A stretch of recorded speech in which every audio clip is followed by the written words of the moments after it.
40, okay? I got 40 right out of 52. The second time I went through, I got about 32.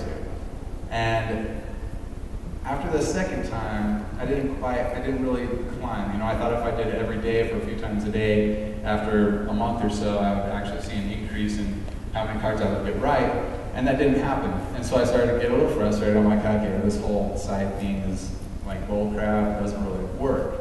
What I didn't realize was that I was consistently getting 30 or more cards correct out of 52. The entire 6 months I was in jail, I didn't get under 30 cards correct.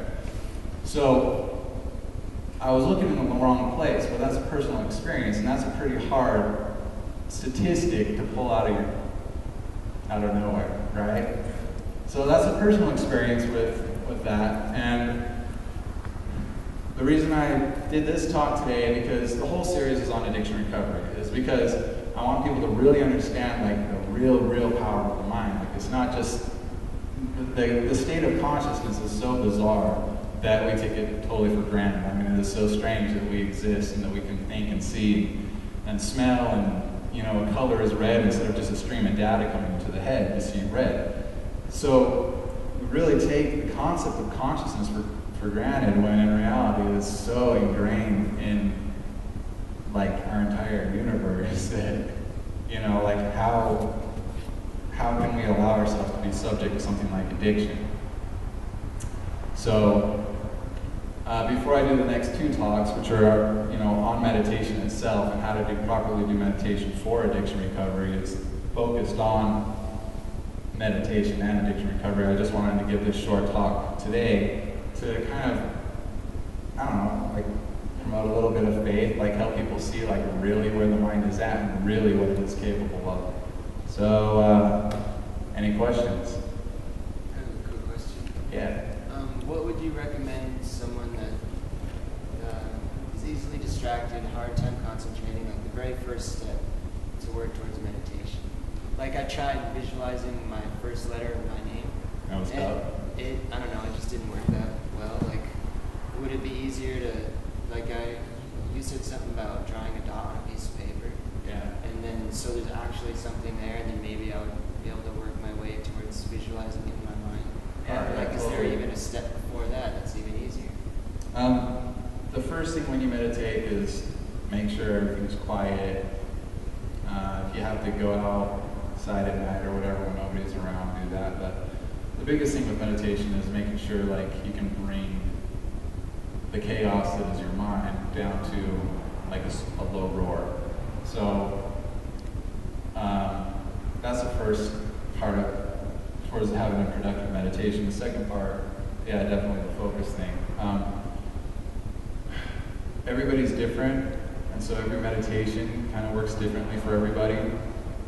But focus is definitely one thing that you do need. So yeah, if whatever you can do to focus, like drawing a dot on a paper, just like focusing on it. The problem with that is you have to catch yourself when you start zoning out. So if you're looking at the dot and the next thing you know, you're like thinking about like work or whatever, you have to catch yourself, and that happens a lot. Like when I first started meditating, I had such a hard time calming my mind. Like it was almost impossible. But the more you catch yourself, the trick is catching yourself as you begin to get distracted. So as you begin to get distracted, catch yourself and bring yourself back. In Buddhism, a common meditation technique used for focus, what they do is, set the mic down first. They'll put their thumb together like that and hold it in their lap and concentrate on the touching of their thumb, the feeling that their thumbs are touching like that. Another one to do is breathing.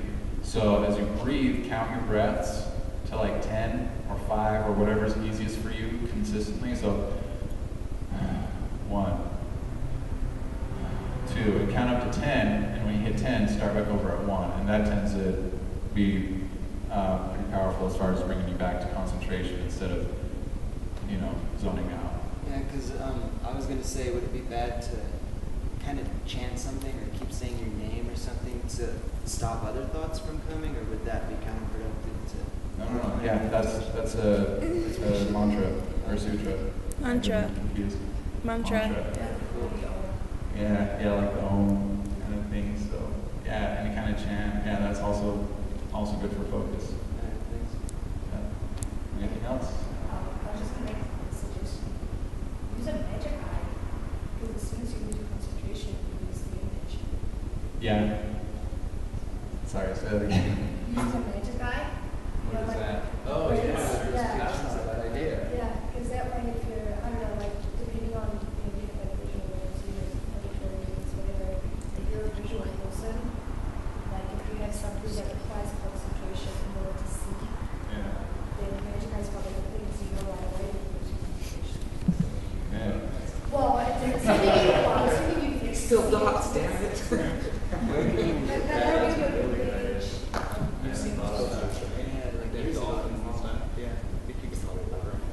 Any other question?